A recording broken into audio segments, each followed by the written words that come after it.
To conclude our session, and also this is where the rubber hits the road, we're going to talk about the clinical translation, right? Clinical testing of those repurposing compounds. So we have Dr. Zach GRINSPAN. So he's a doctor at the Weill Cornell Medicine. So he will talk about his work repurposing 4PB for treating genetic conditions such as STXBP1 and SL6A1, and also share his thoughts on what he learned along this journey. Right, please.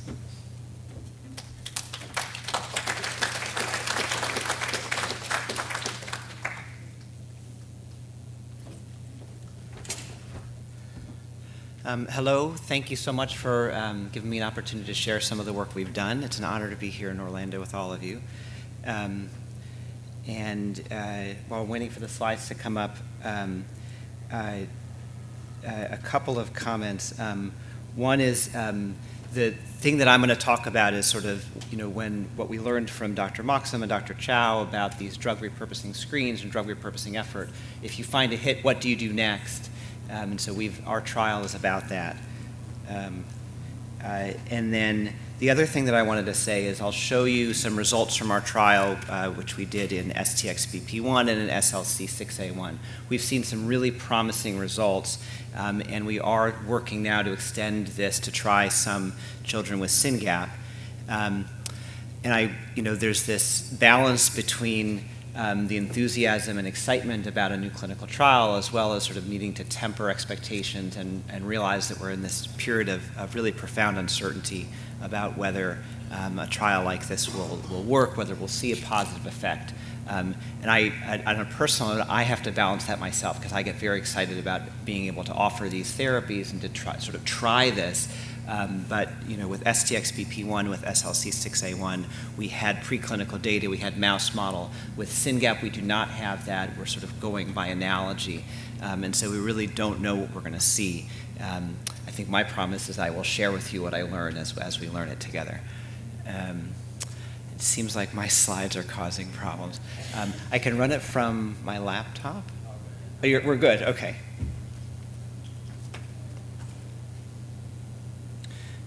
The other point that I'll make is that the work that I've done thus far and that I continue to do is so very much driven by the passion and the organizational prowess of families and family-run organizations.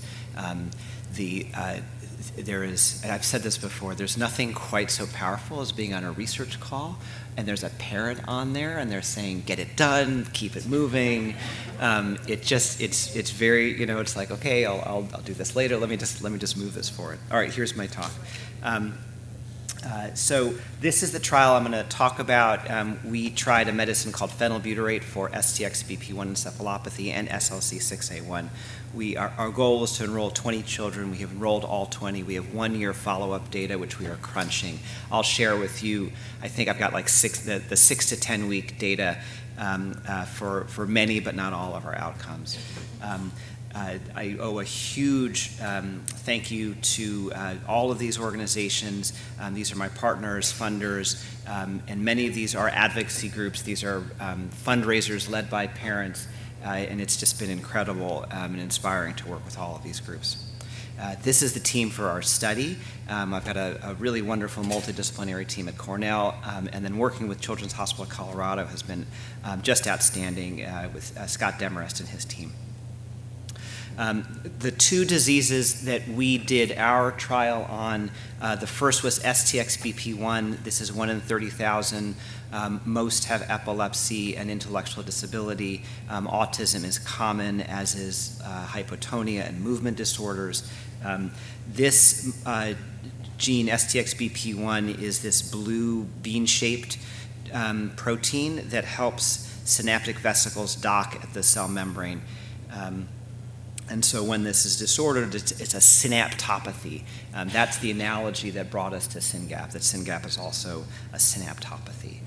The other disorder is SLC6A1, about the same degree of rareness, 1 in 35,000. These children also have developmental delay, low tone, intellectual disability, seizures, movement disorders, and autism, as well as inattention. In this case, the mutated protein is the GABA transporter. It's this coffee bean-shaped protein at the cell membrane, and it helps with transporting GABA at the inhibitory synapses. So there were two papers that came out that gave us this idea. One at Cornell, which talked about a gene called MUNC18-1. This is, MUNC18-1 is actually STXBP1. Jackie Bure, whose lab this is, had this idea that maybe there was a molecule that could function as a chemical chaperone that could help misfolded proteins fold properly. And then there was a similar idea at Katie Kang's lab in Nashville, also with a chemical chaperone idea or a trafficking idea to rescue SLC6A1. In both of these papers, they showed efficacy. What happened to me at Cornell was that I had met Dr. Bure several years prior. She told me about this work, and I said, listen, that sounds great. I don't really understand it, but if it works, please let me know, and we can try it. And then she came back and said, listen, I'm publishing my paper. It works. We looked at the different molecules that she had used in her lab, and phenylbutyrate, the drug I'll talk about, came to the top. So the drug that we used is FDA approved for something else. It's a urea cycle drug. Phenylbutyrate helps clear the blood of high ammonia levels, and that's why it got its approval. It also crosses the blood-brain barrier. It's also reasonably well tolerated, and that's why we selected it. It comes in two flavors. This is the gross flavor. Sodium phenylbutyrate is bitter, it's salty. Children who are neurologically intact are able to sort of hold their nose and tolerate it, but we found that taking this orally in children who have neurodevelopmental disabilities is almost impossible. There is another version, glycerol phenylbutyrate, where they took phenylbutyrate and they attached 3 of them onto a glycerol backbone. So even though this molecule looks more complicated, it's actually just a delivery system for the phenylbutyrate. And this is much easier to tolerate. It doesn't taste bad. It's a liquid. And in our trial, we really have not had a problem. I don't know how it works. Every basic scientist I've talked to tells me a different story. And these are the things that they tell me. It may be that phenylbutyrate works as a trafficking helper, that it helps get folded or slightly misfolded proteins out of the endoplasmic reticulum to the cell surface or wherever it's supposed to go. Maybe it's reducing aggregates. Maybe there are sort of clumps of misfolded proteins, and that by getting rid of those, that somehow decreases toxicity to the cells. Maybe it's got some direct effect on protein function, on stability, and that could be either the mutant ones or the wild type. There's this idea of endoplasmic reticulum stress. If the cell machinery is not working properly, there's this toxic response, the unfolded protein response, and maybe it sort of tamps that down. And then there's this idea that it's a histone deacetylase inhibitor, i.e. that by opening or closing the chromatin, that it makes it easier or less easy to bring certain proteins and have them translated and made. We were thinking, we had this improved protein function idea, which was compelling enough to us to do the trial. This was the inclusion and exclusion criteria for what we've done. For STXBP1, we focused on seizures. For SLC6A1, we did not require seizures because we thought that there was more of a developmental phenotype that we wanted to see if there was an effect on. There's a number of exclusion criteria that we did not, that didn't lead to anyone not being enrolled. The safety and tolerability has been really lovely. There's maybe 4 of these side effects listed that we've actually seen. Decreased appetite, there's a sweet body odor that children get when they take the drug. Metabolic acidosis has been a problem. There was actually one patient that withdrew, although then came back into the study because it had helped with the seizures. And then somnolence, sleepiness, which many children get, but many of these side effects are manageable by sort of lowering the dose and then slowly increasing it. It technically can reduce the effectiveness of midazolam, but we haven't seen this as a problem in the study. We have a number of outcomes that I can share or that we're measuring rather, that are here in black. There are some other outcomes that we wanted to do but became difficult. Behavior in particular I know is important to the Syngap community. There's a measure called the aberrant behavior checklist that we didn't know about until we had already started, so we don't have before and after data with that measure. And then movement disorders often come up, and we had these ideas that we would capture it on video or use some standard measures, but those were difficult for us to measure as well. Study design, we enrolled the families. We did 4 weeks of phone calls. We brought them in for a 3-day, 2-night admission. We sent them home with 6 weeks of the drug. As we go forward, we're going to extend this to 12 to be more aligned with more traditional anti-seizure medication trials. And then we brought everybody back 6 weeks later for another overnight admission. We were going to taper the drug, but most of the families wanted to stay on it, and so the majority of families have actually enrolled into this extended use period. Some of who, I had a 2-year visit, so I've got some children who've been on the drug for almost 2 years. So these are some preliminary results. We saw no new adverse events, just the ones that were listed and the ones I highlighted. And then tolerability has really not been so bad. Missed doses have not, we haven't heard a lot about missed doses. The sleepiness is actually all of these, sometimes families will lower the dose, sometimes telling us, sometimes not. One of the interesting things is that we find we find that there is better effect at the highest dose, and so there's a little bit of a balance between efficacy and side effects.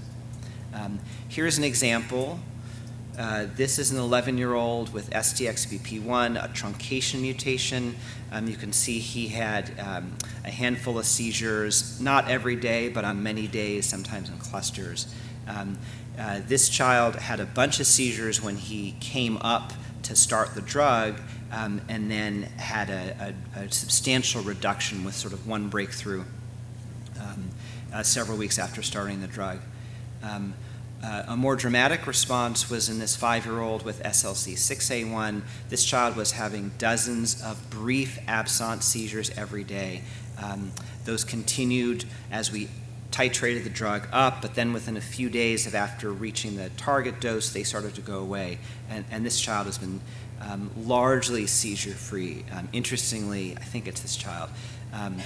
As this child grew and the dose, the weight-based dose kind of got lower, the absences came back, and then we increased the dose at a weight-based level, and the seizures went away again. These are our 10-week outcomes across the full study.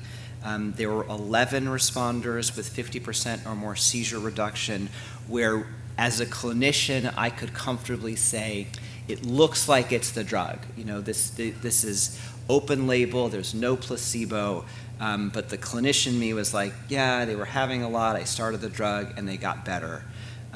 There were 3 where like, well, they got better, but not 50%, or I'm not really sure if it's from the drug.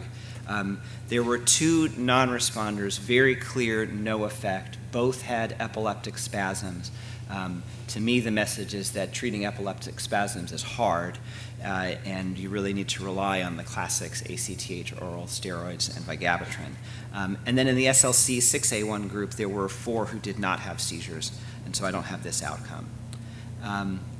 I wanted to show this slide in thinking about biomarkers.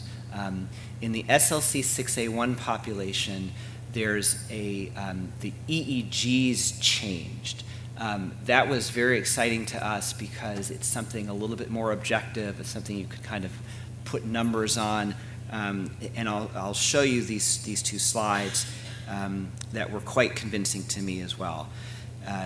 This is a brief seizure in a child with SLC 6A1. For any, I don't know if there's any EEGers in here, but this stuff in the middle was associated with a brief staring spell for about 2 or 3 seconds. Down here, each of those little yellow spikes is one of those brief absence seizures, and this is 1 hour of data. So this child was having dozens of brief absences every hour. This is his EEG when he came back. This is a very normal-looking slide of EEG, and then this is the compressed spectral array, which did not show those spikes. And so this was that child that essentially became seizure-free. So I think for Syngap, in thinking about clinical trials in general, having biomarkers adds a lot of power and helps you understand and kind of measure, quantitate, and compel and convince people whether you're seeing an effect. Limitations, this was open label, and so I know that I'm biased because I want the kids to do better because I'm their doctor now, and so that is a huge bias in this, and you should take most of what I say with that big grain of salt. The SLC 6A1 kids, their seizures, a lot of them are absences, and they're sort of hard to count. And in the STXBP1 kids, many of them are having tonic seizures at night. There's always this worry, are we counting them all? So even when we're hearing often very nice reports of reduction in tonic seizures, there's this back-of-the-mind anxiety that you're missing some. Next steps, we're doing a full analysis. I need to write the paper. I have the 1-year data, and Jim is smiling at me, and Charlene is probably either smiling or frowning because they have provided funding, and I need to get this written. So that is on my agenda. We have Horizon, who supplied the drug for the original study, is now part of Amgen. They've given us drug for more studies, and they've given us some funding. We are expanding to other rare diseases. Syngap in particular, we have some children enrolled. They have not received the drug. And those EEG changes need to be quantified. I'm hoping that Mike doesn't kill me because I know I'm talking too long. I wanted to talk in general about this repurposing idea because we've learned a lot by doing this about how to think about trials for repurposed drugs. So off-label use for clinical care. We, like the physician community, we can just do it. Like if there's a drug and you think it's going to work, you can just give it. Like I write for it, and that's like the FDA is not going to bother you. If you want to do off-label use in a clinical trial, then you need to let the FDA know. If you're going to do a drug and you think that there's some increased risk, you do need an investigational new drug application, which is a lot of regulatory burden.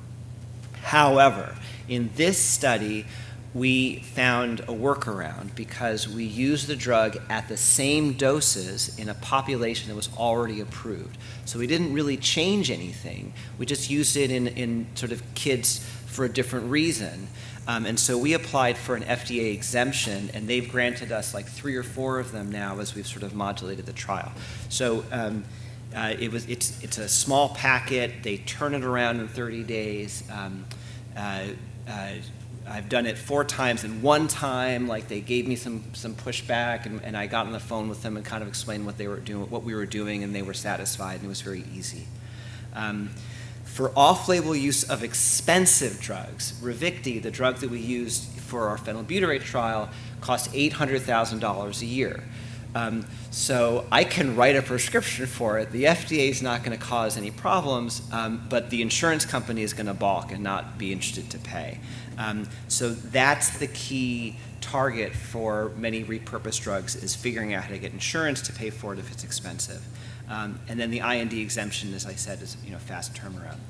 The other thing is, because FDA already says that phenylbutyrate is safe and effective for something, the way that we can work to get insurance to pay for it is by getting it listed in one of these things called a compendium. And there are 4 of them. There's the AHFS, there's clinical pharmacology, there's drug decks, micromedics, and then this lexicomp.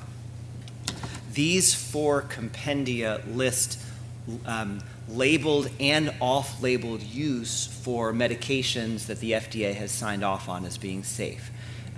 And so our approach now is to generate enough data for phenylbutyrate, really for Ravicti, to get it into these compendia, and then many insurance companies, if you show them the compendia, they'll relent, and they'll say, well, okay, somebody thinks, some official something says that it's okay to use this drug.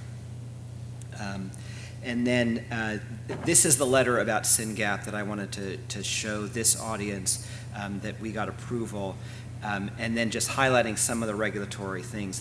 These are the list of things that you need to do in order to get an IND exemption. You have to say that you're not changing the label, you're not getting the data to do like advertising or promotion of the drug, you're not going to change the route, dose, or population. And in this case, population is like age, and so Ravicti is now approved down to newborns. And so even though Syngap is a different disease entity, it's still the same population. And then you have to be ethical. You have to have an IRB. And then the other thing is you can do placebo-controlled trials without, in the context of an IND exemption. The final note is just to reiterate that we are really excited and enthusiastic about what we found. That's very much balanced with caution, uncertainty, and a need to sort of be thoughtful. But we are moving forward with this work, and we're very excited to see what we learned from Syngap. And then a final shout out to all of the funders and supporters of this work. Thank you.